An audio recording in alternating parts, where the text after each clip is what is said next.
الحمد لله رب العالمين نستعينه ونستغفره ونعوذ بالله من شرور أنفسنا ومن سيئات أعمالنا من يهد الله فلا مضل له ومن يضلل فلا هادي له أشهد أن لا إله إلا الله وحده لا شريك له وأشهد أن سيدنا محمدا عبده ورسوله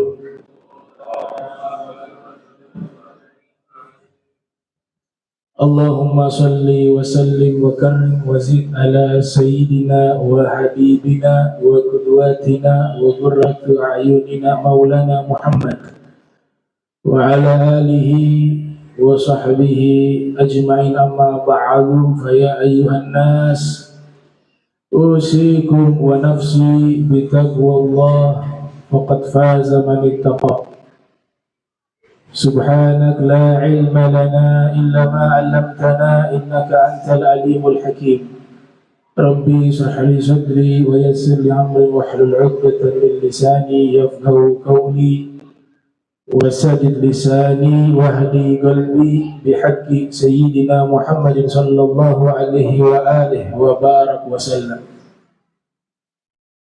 Alhamdulillah, puji syukur kehadirat Allah, salawat salam senantiasa tercurahkan kepada junjungan mulia penghulu para nabi, para rasul, Sayyiduna wa Maulana Muhammad sallallahu alaihi wa alihi wa barak wasallam, beserta segenap keluarga beliau, sahabatnya dan umatnya. Ma'asyiral muslimin rahimakumullah. Al-Imam Al-Ghazali pernah menyatakan, An-nas kulluhum halka illa al-alimun wal-alimun kulluhum halka illa al-amilun wal-amilun kulluhum halka illa al-mukhlisun wal-mukhlisun ala hatarin azim, yang artinya beliau mengatakan an-nas kulluhum halka, seluruh manusia dalam keadaan binasa, illal alimun, terkecuali orang-orang yang berilmu.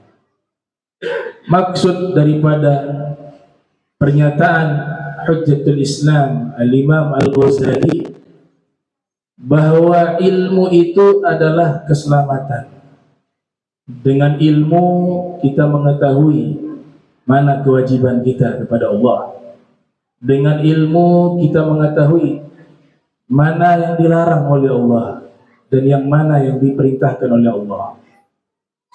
Dengan ilmu kita mengetahui mana kebaikan dan mana keburukan. Sehingga Al-Imam Ali bin Abi Thalib ketika menafsirkan firman Allah Subhanahu wa taala, "Qu anfusakum wa ahlikumun nar", jagalah diri kalian dan keluarga kalian dari api neraka. Beliau menafsirkan, ay allimu anfusakum al khaira alladhi yanjuna bihi minan nar, yaitu ajarkanlah terhadap diri kalian dan keluarga kalian kebaikan yang menyelamatkan mereka dan diri kalian dari api neraka. Berarti fungsinya ilmu menyelamatkan.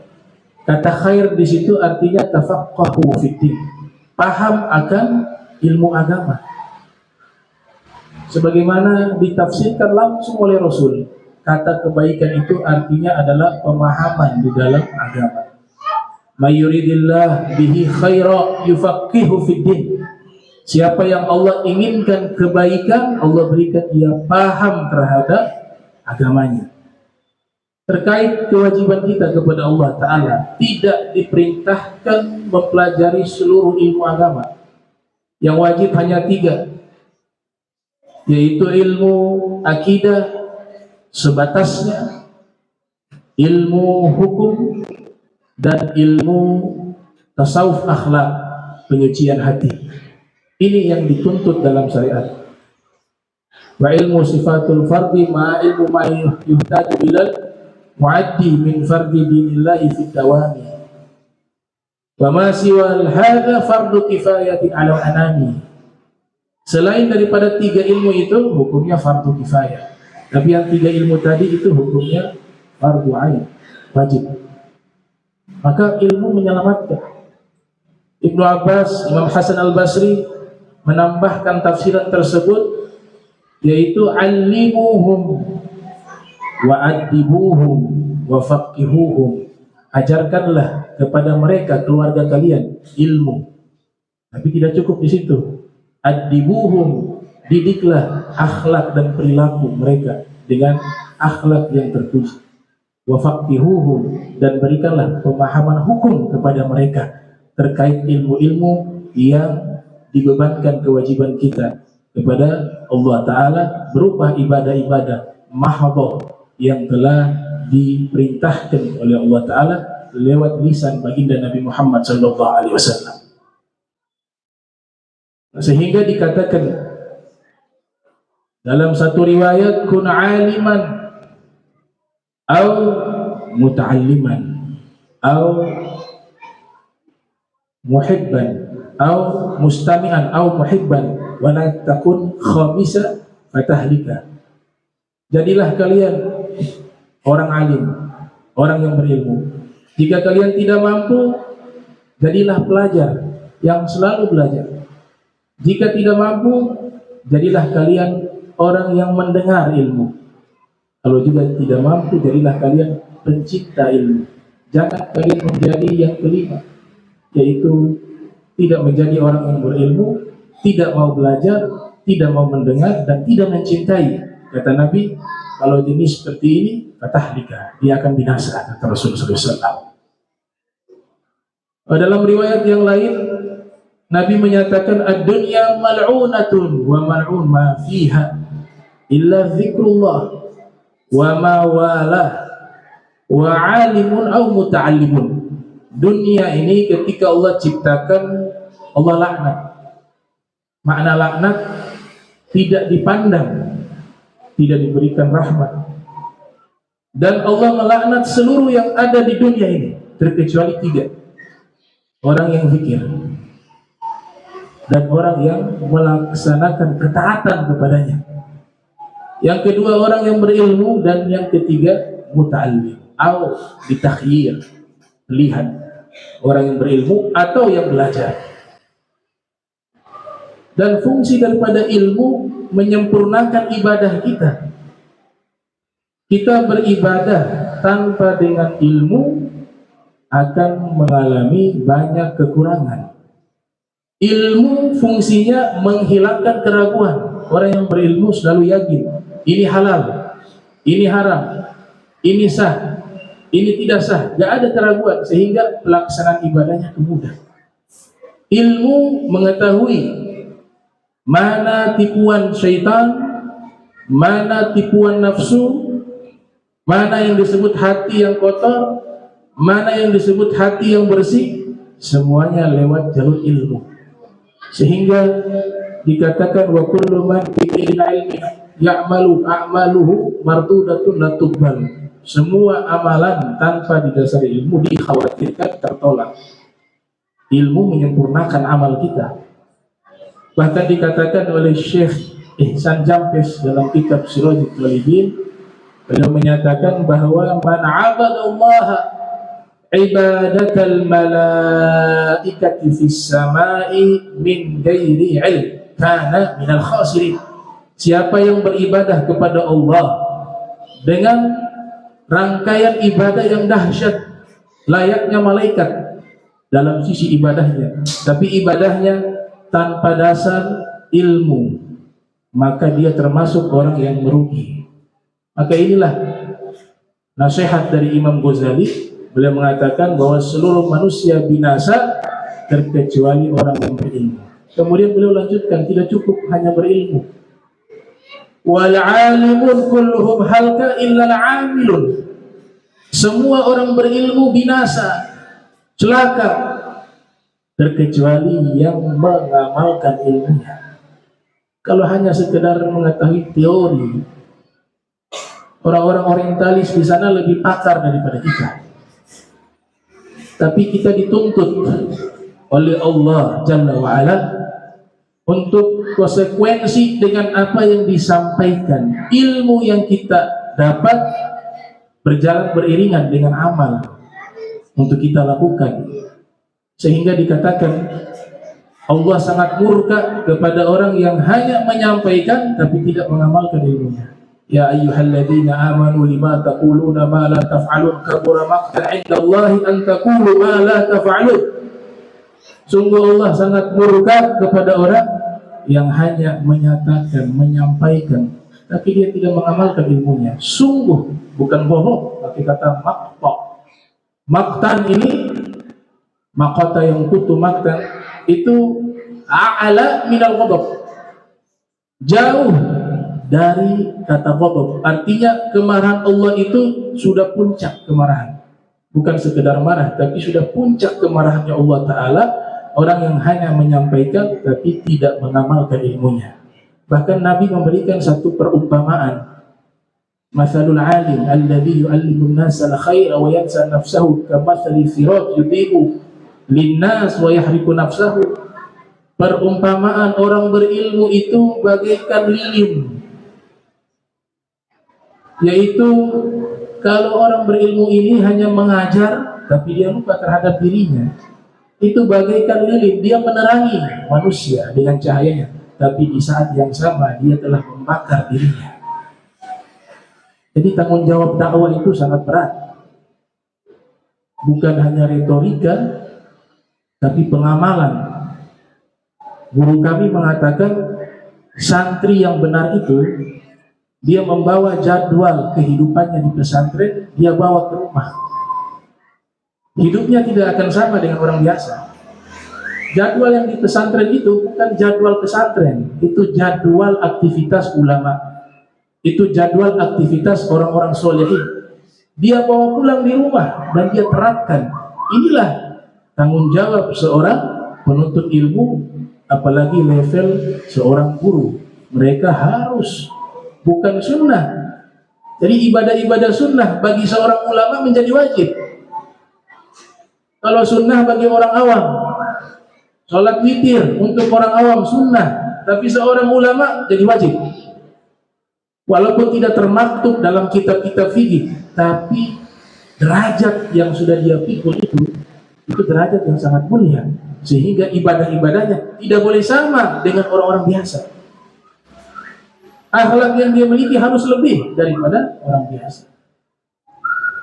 Baca Al-Quran sudah bukan lagi sunnah, wajib.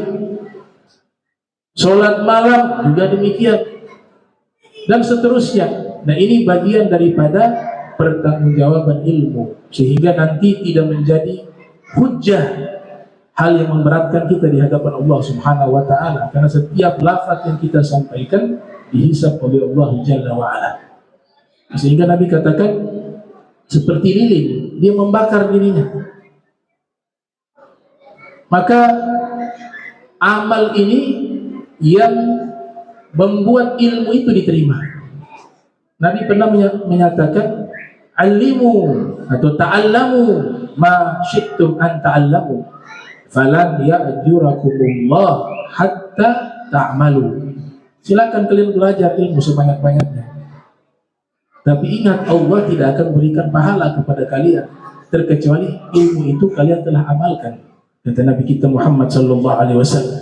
Bahkan sahabat bernama Sayyidina Mu'az bin Jabal juga menyatakan hal yang sama. Ta'allamu ma syi'tum falan yanfa'akumullah bil ilm hatta ta'malu.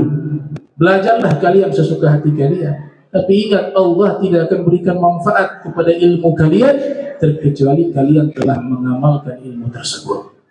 Maka yang membuat ilmu ini menjadi manfaat, menjadi barakah, menjadi pengaruh yang baik bagi yang mendengar, itu yang menyampaikan dia berusaha mengamalkan secara maksimal seluruh ilmu yang dia ketahui.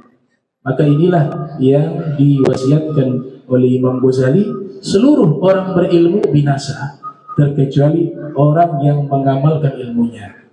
Kita teringat satu syair dalam kitab Zubat, fa'alimun bi ilmihi lam ya'malan mu'azzabun min qabli ubadil wasan. Semua orang berilmu yang tidak mengamalkan ilmunya, dia diazab terlebih dahulu sebelum penyembah berhala.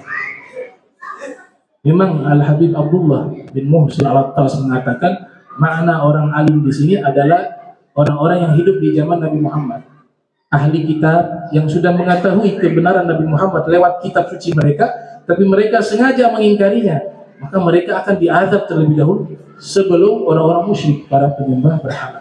Tapi makna kedua juga sebagai bentuk tahzir, ya, peringatan bagi para guru, para dai, para khotib juga untuk selalu berusaha walaupun tidak mampu mengerjakan semua ilmu yang ia sampaikan, tapi setidaknya sudah ada niat dan usaha untuk melakukannya. Jangan merekayasa, ya, sehingga ini menjadi hal yang memberatkan dia di hadapan Allah di yaumil qiyamah. Yang ketiga, kata Imam Ghazali, al-amilun kulluhum halka illa al-mukhlisun. Ternyata orang yang beramal juga binasa kecuali orang-orang yang ikhlas di dalam beramal. Wa ma umiru illa liya'budullaha mukhlishina lahu-d-din hunafa wa yuqimus sholata wa yutuz zakata wa dzalika dinul qayyimah. Diperintahkan kita untuk ikhlas. Nah, ikhlas ini bukan perkara instan, dia butuh latihan. Dia butuh riyadhah. Makanya di dalam metodologi suluk disebut ibadatan wa riyadhatan. Dia ibadah tapi juga riyadhah, melatih hatinya untuk ikhlas. Bagaimana? Nabi menyatakan riya ini sesuatu yang sangat sulit, sehingga Nabi umpamakan akhfa min dabibin naml. Dia lebih halus dari langkah semut. Langkah semut itu tidak bisa didengar, saking halusnya. Begitu pula riya di dalam hati seorang hamba. Maka hukumnya wajib dia memperbaharui niatnya setiap saat, setiap waktu. Dikatakan Rasul mengajarkan doa. Salah satu bantuannya adalah berdoa, meminta kepada Allah. Doa ini bukti bahwa kita ini hamba. Kita gak mampu untuk beramal soleh kecuali izinnya Allah. Kita tidak mampu ikhlas kecuali pertolongan dari Allah. Maka libatkan Allah lewat doa. Qad kafani ilmu rabbi min su'ali wa ikhtiyari fa du'ai wa ibtihali syahidun li biftiqari. Kita berdoa sebagai bukti kita ini hamba. Kita tidak bisa secara mandiri menjadi hamba yang baik terkecuali semuanya izinnya Allah. Maka Nabi ajarkan doa agar terbebas dari penyakit riya. Nabi ajarkan kepada sahabatnya, Allahumma inni a'udzubika an usyrika bika wa ana a'lamu wa astaghfiruka lima la a'lamu. Ya Allah, aku berlindung padamu dari kesyirikan kepadamu. Makna kesyirikan di sini adalah riya. Sedangkan aku mengetahui hal itu, dan aku memohon ampun atas dosa riya yang aku tidak ketahui. Ini diijazahkan langsung oleh Nabi Muhammad SAW kepada kita, sehingga amalan kita menjadi ikhlas dan diterima oleh Allah Subhanahu wa Ta'ala. Dalam riwayat yang lain, Nabi dengan tegas menyatakan, Rasul menyatakan dengan tegas, di mana man ta'allama ilma liyubahiya bihil ulama aw yumariya bihi sufaha aw yasrifa bihi wujuhan nas ilaih adkhalahu Allah jahannam. Siapa yang belajar satu ilmu dengan niat awalnya untuk bisa berbantah-bantah dengan ulama, atau menunjukkan kepandaiannya, kepakarannya di hadapan orang-orang bodoh, atau untuk mencari simpati manusia, maka Nabi katakan orang semacam ini Allah akan masukkan ke dalam neraka jahanam karena niat. Jangankan belajar, yang jihad fisabilillah, berperang, yang dia korbankan bukan waktu, bukan harta, dia korbankan nyawa. Tidak ada yang lebih mahal dari nyawa. Dia korbankan nyawa jihad fisabilillah di zaman Nabi Muhammad, bersama Nabi Muhammad ikut berjihad. Tapi dia niatnya bukan lillah. Dia niatnya agar dibilang pemberani. Ditanya kepada Rasul, ya Rasulullah, ini seorang terbunuh. Dia tadi mengatakan dia berjihad untuk bisa mendapatkan gelar disebut sebagai pemberani. Man qatala litakun kalimatullah hiya ulya fahuwa fisabilillah. Orang yang jihad niatnya karena Allah, dia adalah orang yang jihad yang sesungguhnya. Rubba qatilin baina safain Allahu a'lamu biniyatihi. Ada kalanya yang terbunuh dalam peperangan, di antara dua saf tersebut Allah lebih tahu niatnya. Apa maksudnya? Bahwa dia niat mencari gelar penghormatan sebagai pemberani. Nabi katakan apa? Dia tempatnya di dalam neraka. Allah di hari kiamat, Allah panggil dia di mahkamahnya Allah. Allah nyatakan, wahai fulan, kau berjihad untuk siapa? Dia mengatakan, saya berjihad untukmu ya Allah. Allah Ta'ala maha tahu. Kadzabta, gak, kau dusta, kata Allah. Qatalta li an yughal jari. Kau berjihad karena kau punya tujuan agar disebut seorang yang pemberani. Ini karena sebab niat yang membuat dia menjadi orang yang merugi di akhirat, bahkan ditempatkan di dalam neraka karena offernya ibadah, tapi niat di dalamnya bukan karena Allah. Ini satu nasihat bagi saya sebagai khatib untuk selalu menetapkan di dalam hati bahwa amal soleh itu diterima oleh Allah. Syarat mutlaknya adalah keikhlasan dan ketulusan di dalam beramal. Tanda-tanda orang yang ikhlas sudah dijelaskan oleh para ulama. Zunun Al-Ghifri mengatakan ikhlas itu punya 3 tanda. Yang pertama, istiwa'ul madah wa zam' indal ammah. Ketika dipuji dan dikritik tidak ada pengaruh baginya, karena dia beramal bukan karena manusia. Baginya pujian dan celaan itu sama. Yang kedua, nisyatu ru'yatil a'mali fil a'mal. Semua amal baik yang dia lakukan, dia cepat lupakan. Dia tidak mengingatnya. Yang ketiga, iqtida'u thawabil fil akhirah. Iqtida'u thawabil amal fil akhirah. Yang dia harapkan dari amalnya itu hanya balasan dari Allah Subhanahu wa taala. Al-Imam Ali juga mengatakan tanda orang yang riya ada 3. Yajtahidu aw yanshutu idza kana fin nar wa yaqsuru idza kana wahda wa yazidu fil amal idza usniya alaihi wa yanqusu idza zumma. Ketika ibadah sendiri dia malas. Kalau tidak dilihat oleh orang dia malas. Tapi ketika orang banyak ramai melihatnya, ibadahnya luar biasa. Ibadahnya meningkat luar biasa jika mendapatkan pujian. Tapi jika tidak ada yang memuji dan tidak ada yang memberikan sanjungan atau mengkritik dia, amal ibadahnya menurun. Kata Imam Ali, inilah tanda-tanda riya. Al-Imam Abdul Karim Al-Husaini Naisabur mengatakan, nazar al-aqyas fi tafsir ikhlas falam yajidu ghaira hadha an takuna harakatuhu wa sukunuhu lillah fi sirrihi wa alaniyatihi la yumazizuhu syai'un wala nafsun wala hawa wala dunya. Seluruh orang-orang yang cerdas, para alim ulama, ketika menafsirkan kata ikhlas, kesimpulannya satu. Ikhlas itu adalah setiap gerakan dan diamnya itu semuanya karena Allah. Baik dalam keadaan tersembunyi ataupun terang-terangan, semuanya karena Allah. Tidak terkontaminasi dengan sesuatu apapun dari dunia, dari nafsu, dari hawa, dan lain sebagainya. Itulah ikhlas. Makanya dikatakan oleh Fudail bin Iyad, al-amalu li ajlin nas riya. Wa al-amalu bil ajlin nas syirkun wa tarkul amal li ajlin nas riya. Wal ikhlas an yu'afiyakallahu minhuma. Yaitu beramal karena manusia adalah syirik, dan meninggalkan amal ibadah karena manusia adalah riya. Dan ikhlas, Allah selamatkan engkau dari 2 sifat tersebut. Kesimpulannya, pernyataan daripada Imam Al-Habib Abdurrahman bin Muhammad As-Saggaf, beliau mengatakan kullu ilmin bila amal batin. Setiap ilmu tanpa amal adalah kebatilan. Wa kullu ilmin wa amalin bila niyat habat. Seluruh ilmu dan amal tanpa niat yang ikhlas adalah sia-sia. Wa kullu ilmin wa amalin wa niyatin bila sunnah mardud. Seluruh ilmu, amal, niat yang ikhlas tapi tidak menggunakan tuntunan Nabi Muhammad tertolak.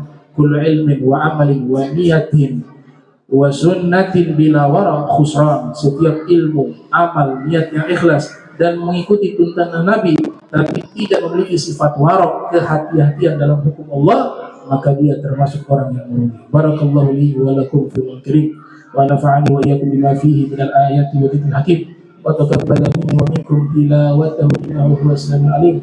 Aqulu qawli wa lisa'il muslimin wal muslimat wal mu'minin wal mu'minat al ahya minhum wal amwat fastaghfiruhu innahu huwal ghafurur rahim.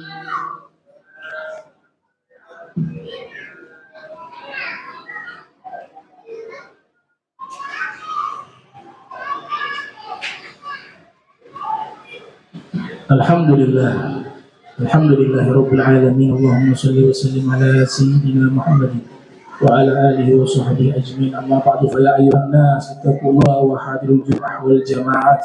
Wa Allah subhanahu wa ta'ala ya ayyuhalladzina amanu idza nudiya lis-salati min yawmil jum'ah fas'au ila dzikrillah wa dharul bai'a dzalikum khairul lakum in kuntum ta'lamun.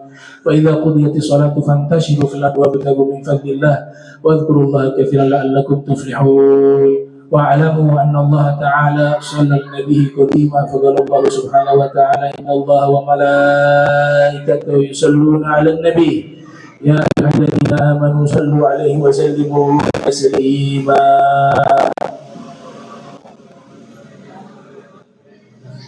اللهم صل وسلم على سيدنا محمد في الأولين وصل وسلم على سيدنا محمد في الآخرين وصل وسلم على سيدنا محمد في كل وقت وحين وصلي وسلم على سيد الأنبياء والمرسلين وعلى الملائكة المقربين وعلى عباد الله الصالحين من أهل السماوات والأرض. ورضي الله تبارك وتعالى عن سادتنا القدر سيدنا أبي بكر وعمر وعثمان وعلي وسائر الأصحاب رسول الله أجمعين والتابعين لهم بإحسان إلى يوم الدين وانصرنا وارحمنا معهم برحمتك يا أرحم الراحمين. يا الله يا حي يا قيوم لا إله إلا أنت يا الله يا واسع المغفرة يا أرحم الراحمين. اللهم ادفع عنا والمسلمين البلاء والبلاء والوباء والفحشاء والمنكر والسيوف مختلفة والشدائد والمحن ما ظهر منها ما بطن من بلدنا هذا خاصة ومن بلد المسلمين عامة إنك على كل شيء قدير. اللهم انصر إخواننا المسلمين في فلسطين. اللهم انصر إخواننا المسلمين في الشام. اللهم انصر إخواننا المسلمين في اليمن. اللهم انصر إخواننا المسلمين في أفريقيا. اللهم انصر إخواننا المسلمين في الصين.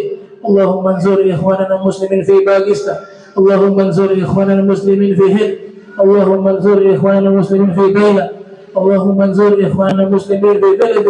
اللهم انصر إخواننا المسلمين من مشارق الأرض ومغاربها بحرها وبرها. اللهم اغفر للمسلمين والمسلمات والمؤمنين والمؤمنات الأحياء منهم والأموات يا قاضي الحاجة يا رب البرية. ربنا آتنا في الدنيا حسنة وفي الآخرة حسنة وقنا عذاب النار.